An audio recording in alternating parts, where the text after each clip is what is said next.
구속사를 위하여라는 제목으로 하나님의 말씀 증거하겠습니다. 우리는 지난주에 사울이 신접한 여인을 만나고 어떻게 영적인 어둠 속에 몰락했는지를 살펴보았습니다.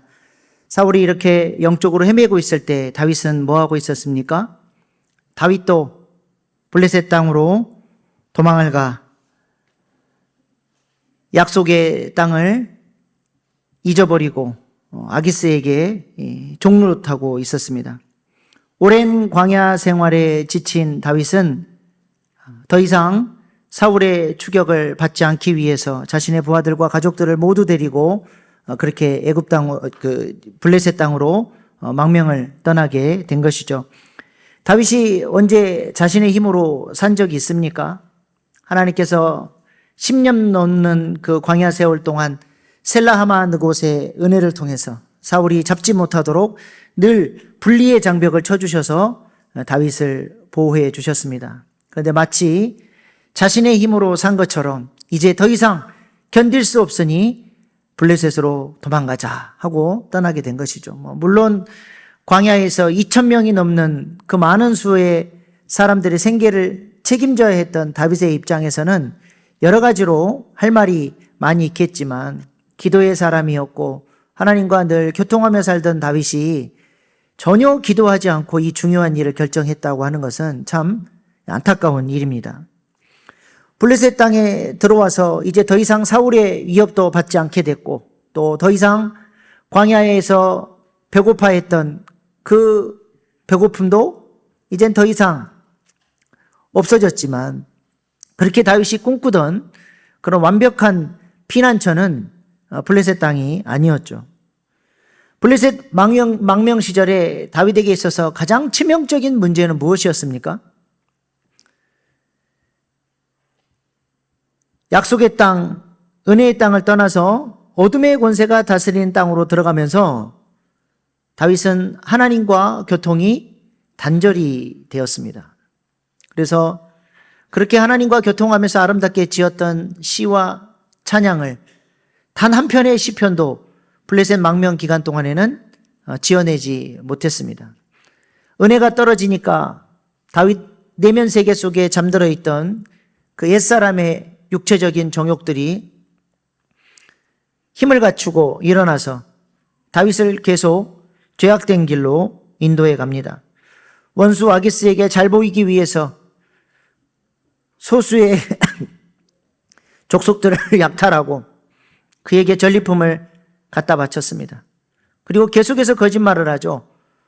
마치 자신이 유다 땅을 침공한 것처럼 한 번 거짓말을 하니까 그 거짓말을 덮기 위해서 또 거짓말을 해야 되고 또 거짓말을 해야 되고 그리고 그 완벽한 거짓말을 위해서 자신이 약탈했던 소수 민족들은 다 죽이는 그런 포악한 사람으로 다윗이 점점 악해져 가게 된 것이죠.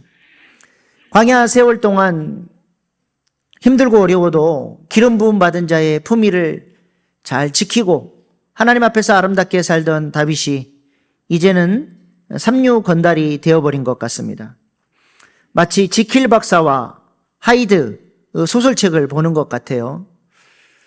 지킬 박사가 그 사람 안에 있는 선과 악의 그 두 성격이 본능이 있다는 가설을 세우고 약품을 개발을 하죠. 그리고 그 약을 개발하고 마시면 자신의 인격이 두 개로 이렇게 나눠지게 되는 거예요. 낮에는 지킬 박사의 모습으로 젠틀하고 예의 바르고 아주 좋은 사람으로 살아가지만 밤이 되어 약물을 먹고 자신의 내면 세계 속에 감춰져 있던 그 본성적인 악을 상징하는 하이드로 변화되면 수없는 죄를 저지르며 그렇게 악한 모습으로 살아가게 됩니다.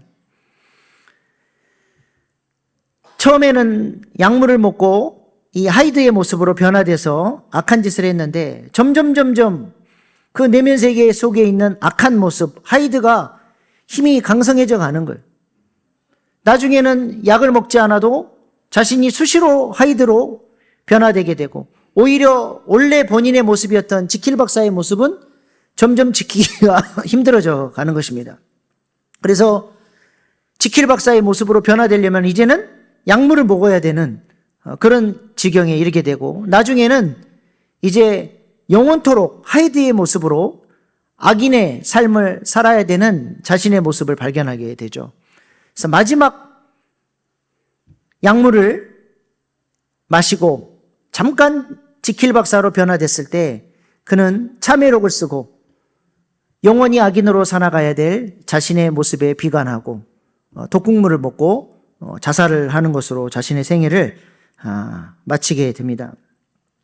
처음에는 약물로 하이드의 죄성을 통제할 수 있을 것이라고 생각했는데 점점 하이드의 힘이 강성해지니까 나중에는 약으로도 그 하이드, 그 악한 모습을 통제할 수 없는 지경에 이르게 된 것이죠. 지금 다윗이 딱 그러한 모습입니다. 처음에는 속임수로 거짓말을 하고 아기스에게 잘 보이기 위해서 잠깐 내가 거짓말을 하는 것이라고 핑계댈 수 있었겠지만 점점 죄에 친숙해지고 블레셋 사람들의 삶의 방식을 받아들이기 시작하면서 너무나 자연스럽게 기름 부음 받은 자의 모습은 사라져버리고 악한 다윗의 모습만 남게 된 것입니다. 이렇게 죄는 그 문을 열어주면 그대로 있는 것이 아니라 점점 우리의 영혼을 잠식해가고 악이 더 융성하게 일어나게 되는 것이죠. 그러므로 신앙생활에 있어서 회색지대는 없습니다. 거룩한 삶을 살아갈 것이냐, 아니면 죄에 잠식당하는 삶을 살아갈 것이냐, 둘 중 하나인 것이죠. 그러므로 우리가 지킬 박사와 하이드처럼 교회의 모습과 세상의 모습이 다른 채 이중적인 모습으로 살아가면서 내가 지금 지혜롭게 세상에서 처신을 잘하기 위해서 이렇게 살아가는 것이다. 처음에는 핑계댈 수 있지만 그 모습이 지속되다 보면 나중에는 점점 죄가 강성해져서 죄의 종노릇하는 삶으로 열매 맺게 되고 마는 것입니다. 다윗에게도 그런 순간이 오게 된 것이죠. 이제는 주인으로 섬기던 아기스가 처음에는 전리품만 얻어도 만족해 했는데 이제는 뭘 요구합니까? 이스라엘 백성을 대적하고 하나님 나라의 구속사의 대적자가 되라고 다윗을 강압하고 몰아가고 있다는 것입니다. 28장 1절 말씀입니다. 그때 블레셋 사람들이 이스라엘과 싸우려고 군대를 모집한지라 아기스가 다윗에게 이르되 너는 밝히 알라 너와 네 사람들이 나와 함께 나가서 군대에 참가할 것이니라. 다윗이 이스라엘 백성들과의 전투에 참전하게 되면 어떻게 됩니까? 민족의 반역자가 되어 훗날 이스라엘의 왕으로 세워지는데 큰 결격 사유가 되는 것입니다. 그 옛날 우리나라 비극적인 역사 속에서 잠깐 공산당에 가입했다가 빠져나온 사람, 잠깐 일제의 앞잡이가 됐다가 빠져나왔는데 나중에 관직에 오르고 싶어서 공직의 자리에 오르려고 시도를 했는데 과거의 그 이력이 발목을 잡아서 큰 어려움을 겪는 사람들을 우리가 종종 보지 않습니까? 하물며 일국의 왕이 될 사람이 자신의 민족을 대적해서 싸웠던 그 이력이 있다고 한다면 이것은 치명적인 문제가 되는 것입니다. 그리고 이것은 결국 더 나아가서 하나님께서 다윗에게 기름 부어서 다윗을 통해서 하려고 하셨던 그 계획을 깨트리는 것이요, 하나님의 구속사를 대적하는 행위가 되는 것이니 다윗은 지금 절체절명의 위기에 놓이게 된 것입니다. 그렇다고 해서 아기스의 명령을 거절하고 이 전쟁에 참전하지 않겠다고 하면 다윗은 이제 스파이로 몰려서 그 목이 달아나게 되는 그런 위기에 처하게 된 것이죠. 처음에는 거짓말로 내가 처신을 잘하고 있다고 생각했지만 그것이 결국에는 어떤 결과로 맺혀집니까? 큰 올무에 걸려서 하나님 나라의 대적자의 자리에 서게 되는 상황까지 몰리게 된 것입니다. 오늘 본문 말씀은 다윗의 위기 상황을 이렇게 묘사합니다. 오늘 본문 1절 2절 말씀입니다. 블레셋 사람들은 그들의 모든 군대를 아벡에 모았고 이스라엘 사람들은 이스라엘에 있는 셈 곁에 진졌더라. 블레셋 사람들의 수령들은 수백 명씩 수천 명씩 인솔에 나아가고 다윗과 그의 사람들은 아기스와 함께 그 뒤에 나아가더니 블레셋 사람들이 이스라엘을 총공격하기 위해서 모든 사람들이 군대로 차출되어 지금 아벡으로 집결하고 있습니다. 다윗도 아기스에 이끌려서 지금 아벡까지 진군을 한 상황이죠. 여기 본문에 군대를 이끌고 나오는 수령들은 누굽니까? 블레셋은 아주 독특한 정치 체계를 갖고 있었죠.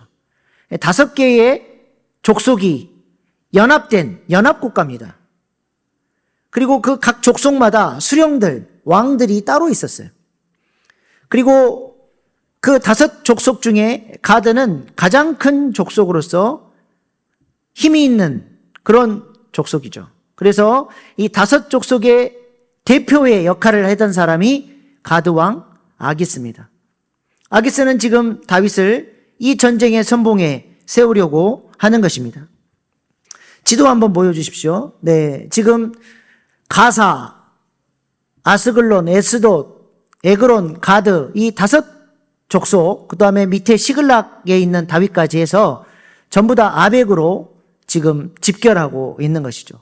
저 맨 아래 오른쪽 가사가 지금 이스라엘과 전쟁 중인 가자 지구가 저 지역입니다. 저 아벡에 모여서 이제 곧 북쪽으로 올라가면 갈보아 산에서 이스라엘과의 전투가 이루어지게 되는 그런 상황입니다. 이 갈보아 산 위쪽에 보면 영어로 되어 있는데 엔돌이라고 하는 지역이 있죠. 저 엔돌이 어디입니까? 우리 지난주에 말씀 나눴잖아요. 신접한 여인, 사울이 엔돌에서 신접한 여인을 만나게 되죠.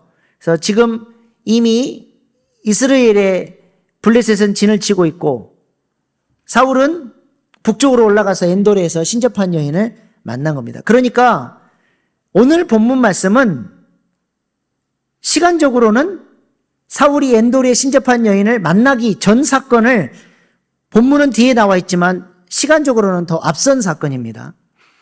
그래서 저 아벡에서 다윗은 하나님의 은혜로 다시 시글락으로 돌아가게 되고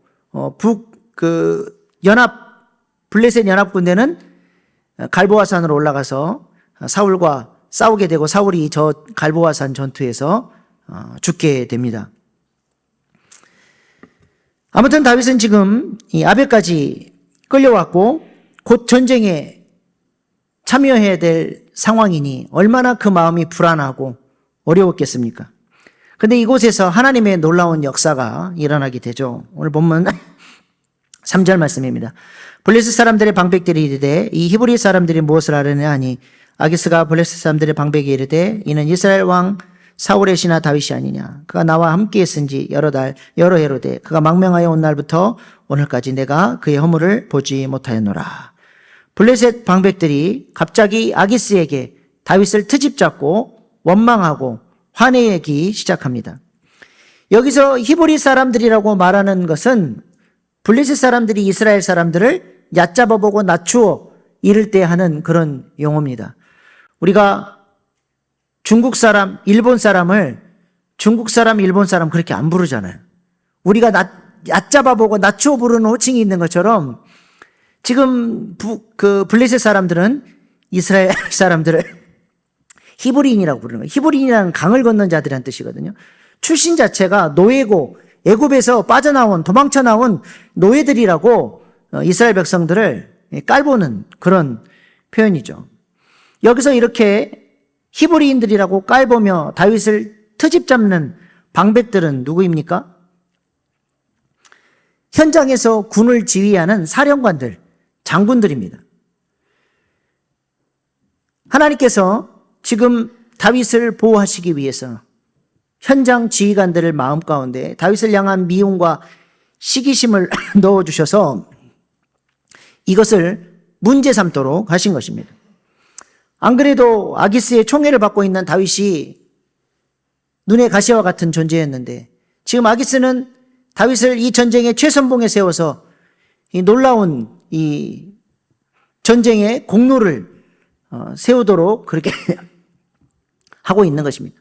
이제 그렇게 되면 다윗은 아기스에 이어서 2인자가 되고 자신들보다 더 높은 권력을 갖게 될 게 눈에 뻔하니까 이 현장 지휘관들은 어떻게 해서든지 다윗을 이 전쟁에 참여시키지 않으려고 애를 쓰고 있는 것이죠. 그들이 어떤 투집을 잡았습니까? 4절 5절입니다.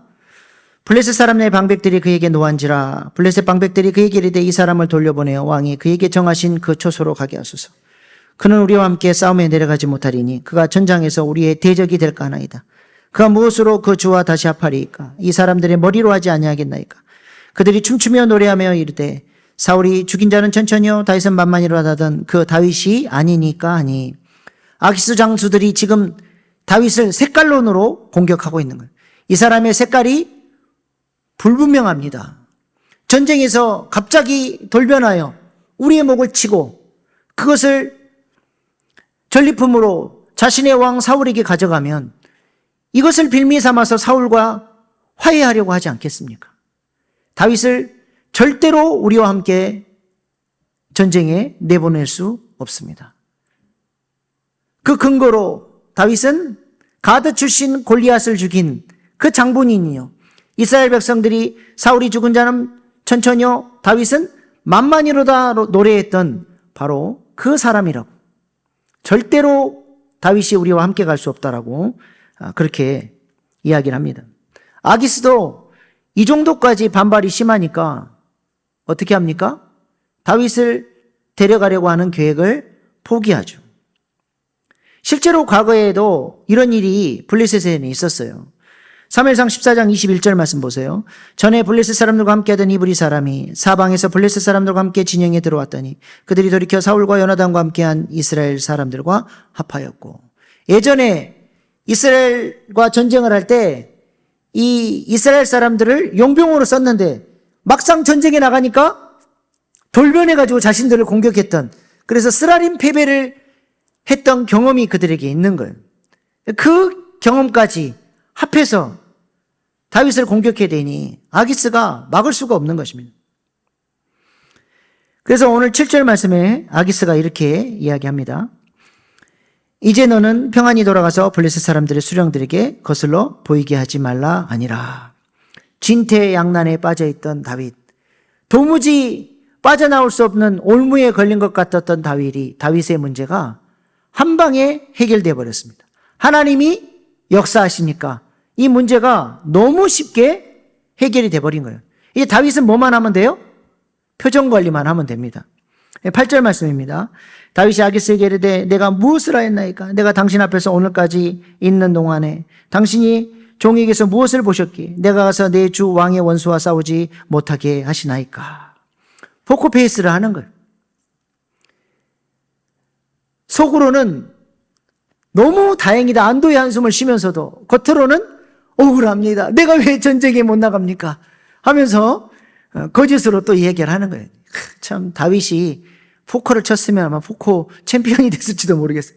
얼마나 이 얼굴을 잘, 그 내색을 잘 감추는지.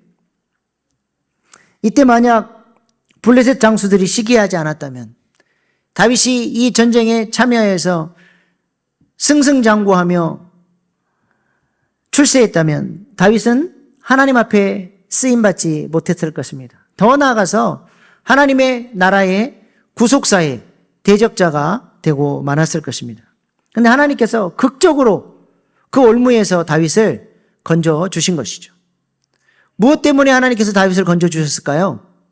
오늘 이 얘기를 하려고 합니다. 오늘 설교 주제, 무엇 때문에 하나님이 다윗을 살려주셨습니까? 구속사 때문입니다. 제가 설교에서 구속사 이야기를 자주 하니까 개인적으로 만났을 때 성도님들이 물어봐요. 목사님, 도대체 구속사가 뭡니까? 2년 동안을 구속사에 대한 이야기를 그렇게 했는데도 아직도 구속사가 뭔지 모르면 안 됩니다. 구속사가 뭡니까? 선악과 타락 이후에 하나님께서 역사 속에서 이 죄로 말미암아 망가져버린 이 세상을 다시 하나님이 통치하시는 하나님 나라로, 하나님이 창조하셨던 그 아름다운 창조의 모습대로 회복해 나가시는 구원 역사가 바로 구속사죠. 영어로 Salvation History입니다. 성경은 창세기부터 요한계시록까지 이 구속의 역사가 쭉 기록되어 있습니다. 하나님의 꿈에도 소원은 죄로 말미암아 깨트려져 버린 이 세상이 다시 회복되는 것입니다. 그래서 하나님은 지금도 이 역사를 위해서 일하고 계시고, 이 구속사의 완성은 언제 이루어집니까? 주님이 재림하실 때 그 구속사의 완성이 이루어지는 거예요. 그때까지 하나님은 지금도 하나님의 놀라운 열심으로 이 구속사의 일들을 이루어가고 계시는 것이죠. 그런데 이 구속사를 하나님이 혼자 이루시는 게 아니에요. 하나님이 혼자 이루시기로 결정을 하셨으면 이 역사는 진작에 끝이 났습니다.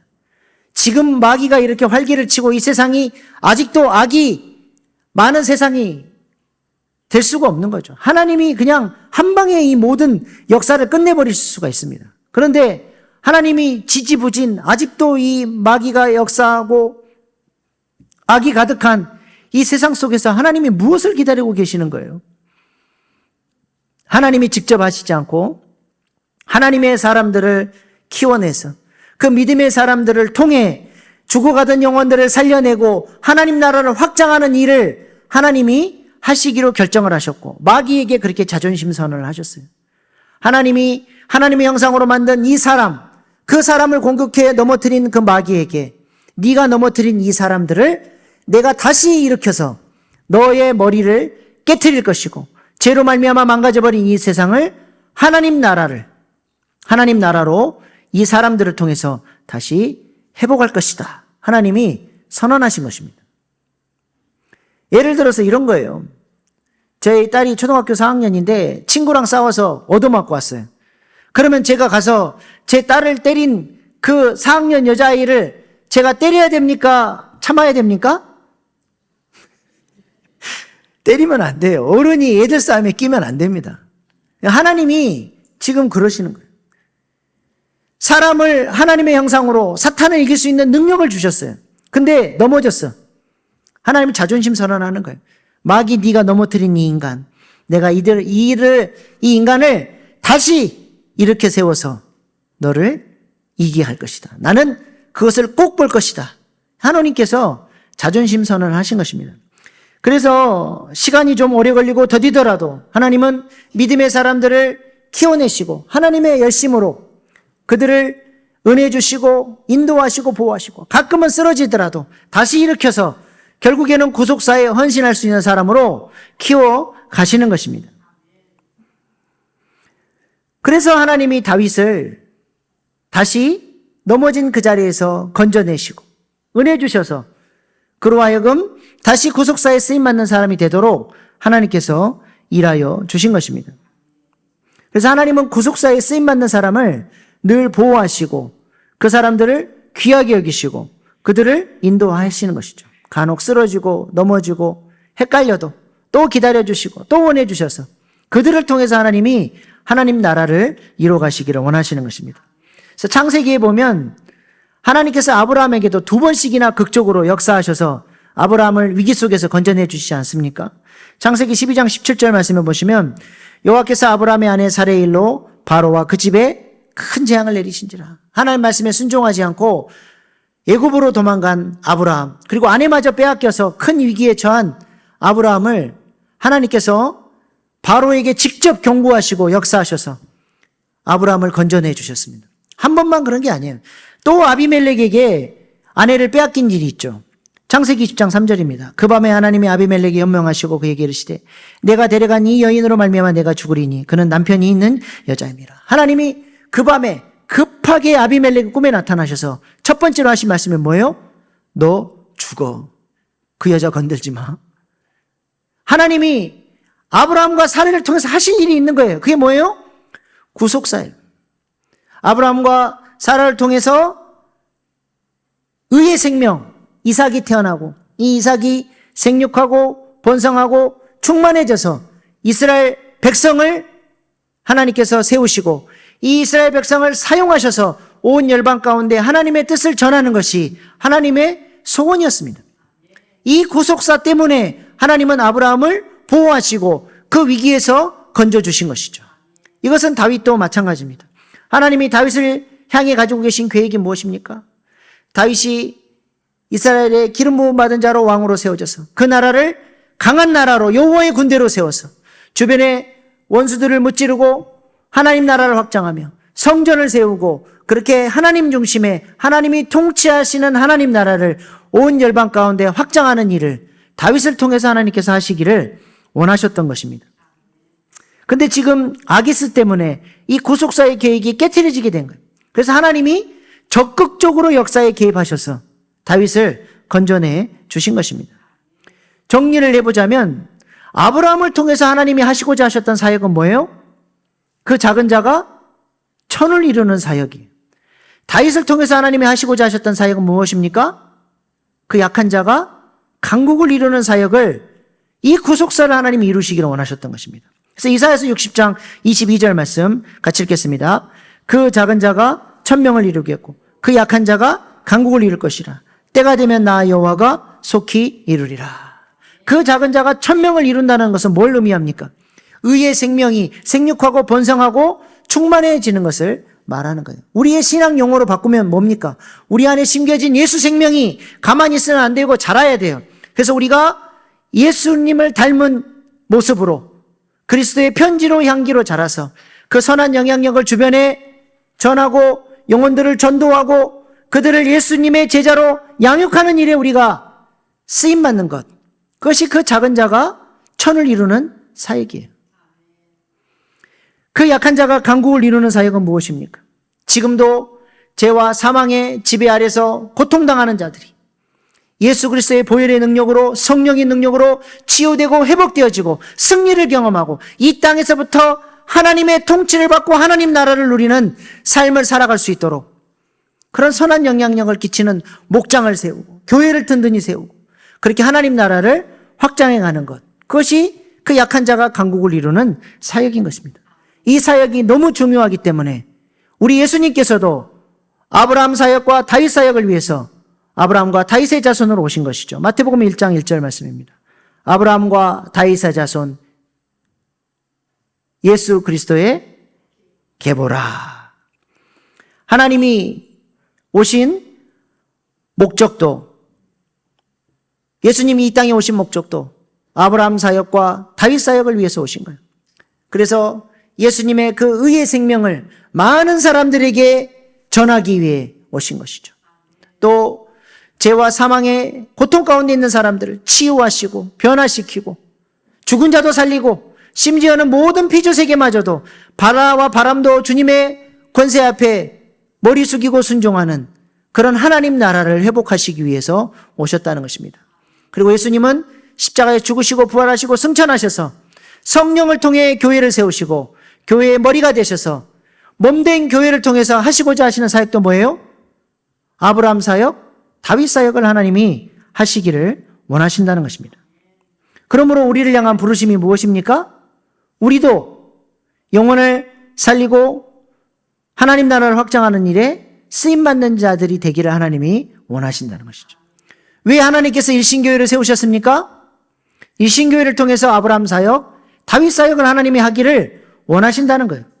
그래서 우리 교회의 사명선언문을 작성했습니다. 한번 우리 같이 한번 읽어보겠습니다. 시작.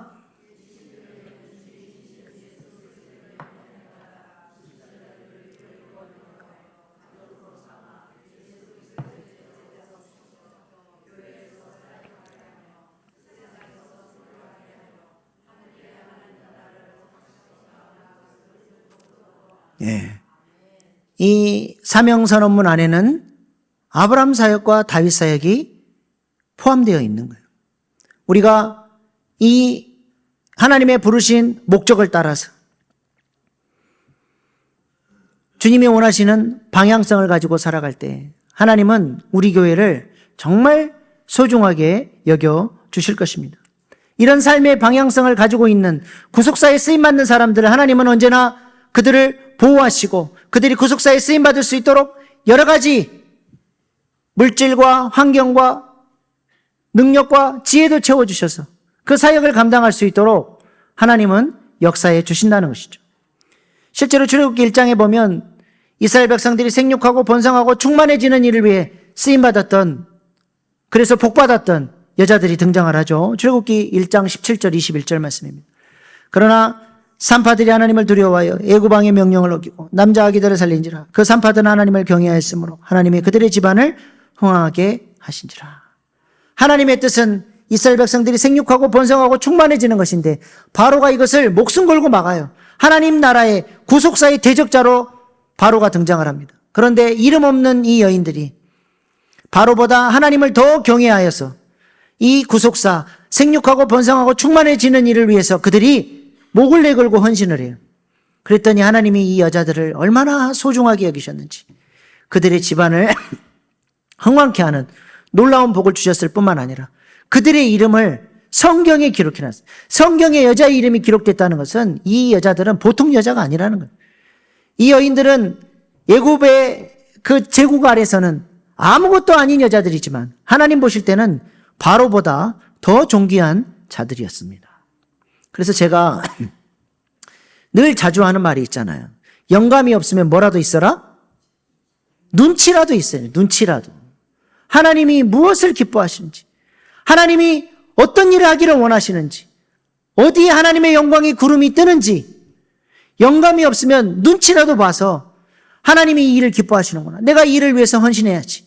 그 일을 위해서 물질로, 내게 주신 건강으로 시간을 투자해서 헌신할 때 하나님께서 이 시브라와 부하처럼, 여러분들은 이 이름도 잘 모르시겠지만 하나님께는 아주 소중한 이름이에요. 그런 존귀한 자들로 하나님이 여러분을 여겨 주시는 거예요. 여러분이 구속사에 쓰임받기를 위해서 전도하기를 원하고 내가 하나님 안에서 성장해가고 왕같은 제사장으로 하나님 나라를 위해서 기도하고 물질로 헌신하고 그렇게 주님의 사역을 위해서 내가 어떻게 해서든지 구속사에 쓰임받는 자가 되기를 위해서 기도하고 헌신하면 하나님은 여러분이 그 사역을 할 수 있도록 물질도 채워주시고 건강도 주시고 능력도 주시고 지혜도 허락해 주시는 거예요. 구속사에 쓰임받는 사람의 인생을 하나님이 책임져 주시는 것입니다. 요셉과 마리아가 예수 생명 나는 일에 쓰임받았잖아요. 그리고 예수님을 잘 양육하는 것이 그들의 사명인데 그들에게는 무슨 돈이 있습니까? 권력이 있습니까? 근데 일국의 왕 헤롯 대왕이 예수의 생명을 노리고 죽이려고 할 때 그들이 애굽으로 도망을 쳤어요. 애굽으로 도망쳤던 그때 그 도피 자금은 어디서 마련할 수 있었겠습니까? 하나님이 다 채워주셨잖아요. 뭘로 채워주셨어요? 동방박사들을 보내주셔서 동방박사들로 하여금 황금과 유황과 몰약을 통해서 예수님을 잘 지켜낼 수 있도록 하나님께서 구속사에 쓰임받을 수 있도록 모든 부분들을 다 책임져 주신 것입니다. 이렇게 구속사에 쓰임받는 사람들은 하나님이 그 인생을 붙들어 주시고 책임져 주시고 모든 사역에 필요한 것들도 채워주시는 거예요. 내가 있는 것으로 사역하는 게 아니라 하나님이 주시는 것으로 사역하게끔 하신다는 거예요. 그러므로 우리의 삶의 방향성이 중요합니다. 여러분의 삶의 방향성은 어디가 있습니까? 우리는 각자 다양한 방식으로 우리가 세상에서 살아가죠. 우리가 다양한 직업을 가졌고 다양한 일들을 하지만 그 모든 삶의 목적은 하나여야 됩니다. 그것이 무엇입니까? 구속사를 위해서 어떠한 방식으로든 쓰임받아야 되는 거예요. 아브라함과 다윗처럼 주역으로 쓰임받지 못하더라도 요셉처럼 옆에서 협조라도 해서 무엇인가 구속사를 위해서 내가 헌신하고자 하는 마음을 갖고 살아가는 것, 그것이 우리를 부르신 하나님의 우리에게 주신 사명인 것입니다. 제가 답을 정해놓고 질문을 할 테니까 여러분은 무조건 이렇게 대답하세요. 구속사를 위하여. 답정 넣어. 답은 정해져 있고 너는 대답만 해. 답정 넣습니다. 한번 해보겠습니다. 우리가 돈을 버는 목적이 무엇입니까? 우리가 건강해야 할 이유가 무엇입니까? 안 하시는 분들이 있는 것 같아요. 우리가 기도해야 하는 이유는 무엇입니까?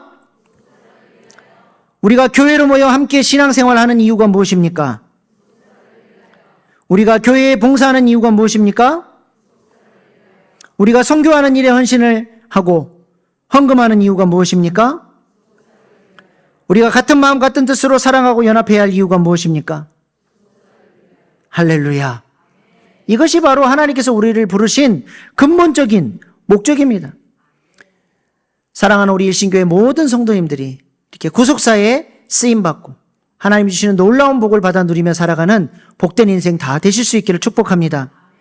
비록 다윗이 블레셋으로 망명을 떠났지만, 그래서 실수를 하긴 했지만, 우리가 지난주 살펴본 사울과는 근본적으로 삶의 방향성이 달랐던 사람이에요. 사울은 하나님께서 부르신 목적도 거절했고 신접한 여인을 따라서 망하는 길로 갔지만, 다윗은 잠깐 블레셋으로 도망가 미끄러지고 넘어지긴 했지만 그 넘어진 자리에서 완전히 하나님을 대적하는 자로 돌아서서 망하는 길로 간 게 아니라 그 넘어진 그 자리에서 다시 일어나 하나님이 마땅히 부르신 그 자리, 기름 부음 받은 자가 마땅히 헌신해야 될 자리로 다시 돌아가서 하나님 나라를 이루고 구속사를 이루는 일에 존귀하게 쓰임받는 사람이 되었다는 것입니다. 삶의 방향성이 중요한 것입니다. 지난 금요 기도회 때도 말씀을 나눴는데요. 하나님 앞에 방탕한 것이 뭐라고 말씀을 드렸죠? 에베소서 5장 18절 말씀입니다. 술 취하지 말라, 이는 방탕한 것이니 오직 성령으로 충만함을 받으라. 여기서 방탕이라는 단어는 아소티아라고 하는 단어인데 있어야 할 자리에서 이탈된 것이 방탕이에요. 둘째 아들이 아버지를 떠나서 유산을 받고 먼 곳으로 떠났어요. 아들이 있어야 될 자리에서 이탈되었으니 그 아들은 방탕한 아들이 되어 탕자가 되고 말았습니다. 밥풀떼기가 밥그릇 안에 있을 때는 아름답지만 제가 아침밥 먹고는 그것도 모르고 여기다가 볼에다가 밥풀떼기를 붙여놓고 설교를 하고 있으면 여러분이 보실 때 그것이 아름다운 모습입니까? 추한 거예요. 방탕입니다. 있어야 될 자리에 벗어나면 아름답지 못한 것이죠. 이 물컵은 방탕한 컵입니까? 있어야 될 자리에서 물을 잘 담아서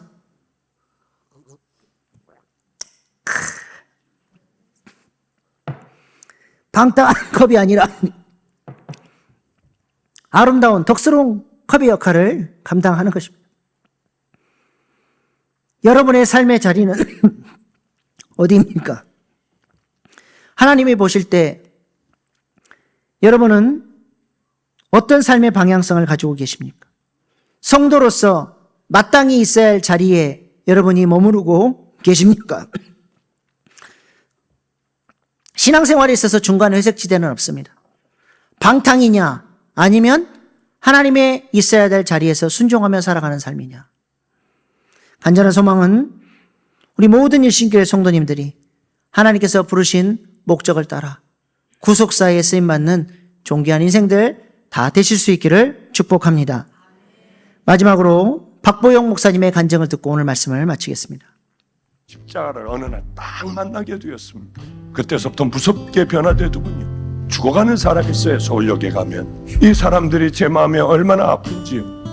그럼 이 사람들을 데려다가 다 씻기고 기저귀를 채우고요, 잘 죽게 하는 거예요. 이곳에 우리 아이를 집어넣었어요. 야, 마지막 가는 길을 네가 귀한 사람들 다 섬겨라. 예, 목사님 알겠습니다. 얼마나 감동적으로 섬기는지요.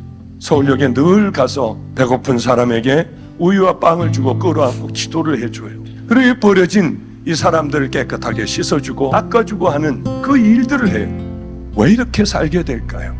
정말 십자가를 만나면 우리는 변화될 수밖에 없습니다. 우리들이 가야 할 길을 그저 대충 얘기하지 않으셨어요. 너는 세상의 편이든지 여호와의 편이든지, 너는 금송아지 편이든지 여호와의 편이든지 바알 편이든지, 신앙의 회색지대는 절대 있을 수 없어요. 만약에 십자가를 만났는데도 더러운 죄 가운데 있고 넓은 길을 향하여 걸어가며 세상의 빛과 소금의 삶을 살지도 않고 하나님이 보고 계시는데 온갖 악함으로 쩌든 우리들의 삶을 살아가며 찬양을 하고 할렐루야를 부리고 예배를 드린다고 하여 우린 절대로 천국 백성이 될 수 없는 겁니다. 사람들은 다 속을지라도 하나님은 절대로 속지 않으시는 분입니다. 어떻게 살아가고 있고 중심에는 뭐가 있고 가치관은 뭐가 있는지 하나님은 다 아십니다. 지금 우리가 거듭나고 지금의 믿음의 길을 걸어가지 않는다면 우린 영락없이 가짜의 길을 걸어가고 말 거예요.